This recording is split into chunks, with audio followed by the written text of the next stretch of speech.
Imagine you're handed a payslip showing £58,000 for just 7 days' work. In the Premier League, that's the average weekly wage now. But look one line higher and you'll spot Erling Haaland pocketing $500,000 every Monday. And in Madrid, a brand new entry named Kylian Mbappé invoices more than €600,000 before brunch. Yet even those dizzying numbers barely scratch the surface of how footballers really get paid. Because salaries are just stage one. The real money hides in bonuses, image rights, tax gymnastics, and lately, Silicon Valley-style equity deals. Buckle up. By the final whistle, you'll know why the modern superstar can earn more in 12 months than Pelé did across a career. Picture the wage structure as a skyscraper. The lobby is the median pro, those Premier League squad players on around £250,000 a month. Still life-changing, but peanuts next to the penthouse. Sitting up there are a handful of megastars.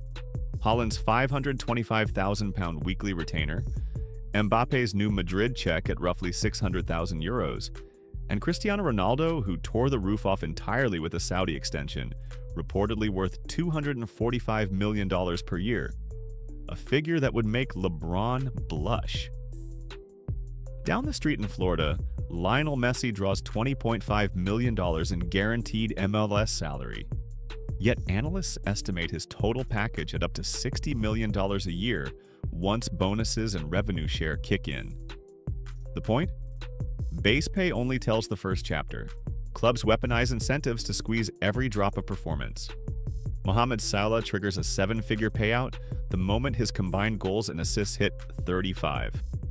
Virgil van Dijk banks $750,000 if Liverpool log 22 clean sheets. Even in the National League, Ben Foster revealed a £100,000 promotion carrot at Wrexham.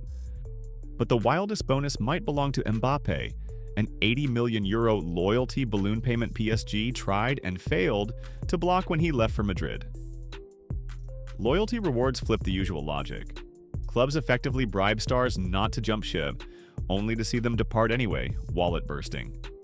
But image is everything, and sometimes it's worth more than the goals. When you buy a replica shirt with a 10 on the back, you're really renting a slice of someone's face. Legally, that slice is called an image right, the commercial use of a player's name, likeness, voice, or signature. By default, every human owns 100% of their own image, but Real Madrid flipped the script 2 decades ago. Sign here, play in white, and surrender half your image earnings to the club. Cristiano Ronaldo bullied that split to 60-40. Now, Mbappé has the same leverage, giving him the lion's share of separate sponsorships while Madrid still pockets a healthy cut.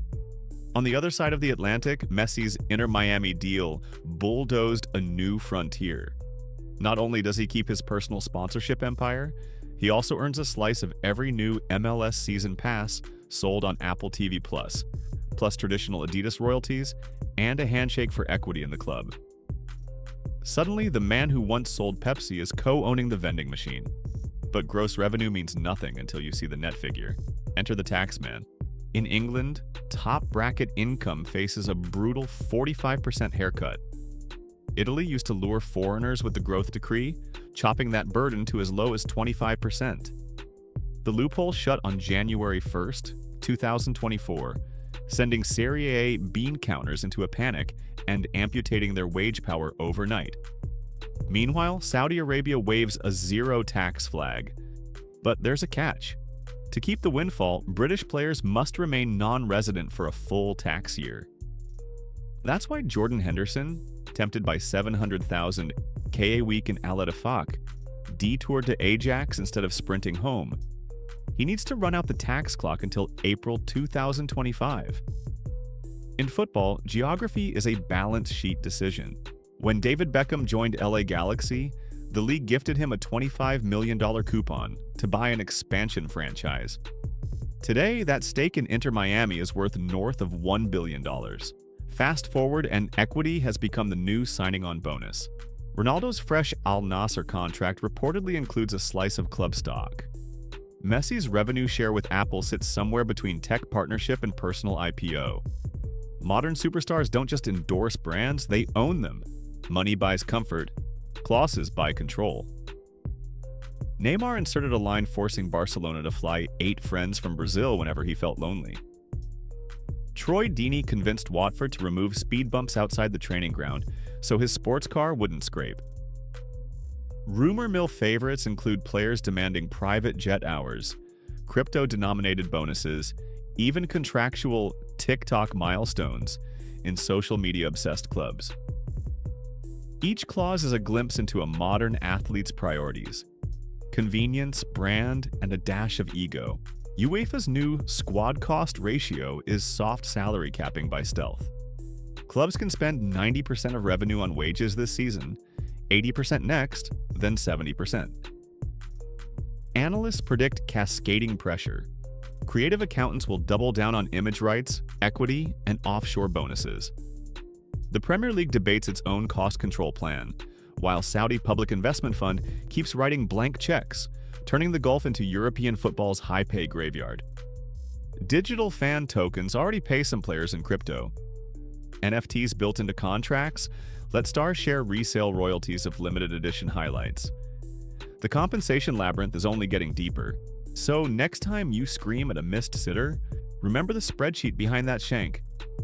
Base salary, goal bonus, image rights royalties, tax strategy, equity kicker, even holiday flights for the entourage. It's a finance thriller masquerading as sport. But with UEFA regulators tightening screws and sovereign wealth funds picking locks, the game's economic future hangs in limbo. Is football racing toward an unsustainable bubble, or just reinventing capitalism on grass? Drop your thoughts below, and while you're there, tell me, if you signed tomorrow, what ridiculous clause would you sneak into the contract? Whatever you choose, make it count. Because in football, every line item tells a story and every story prints money.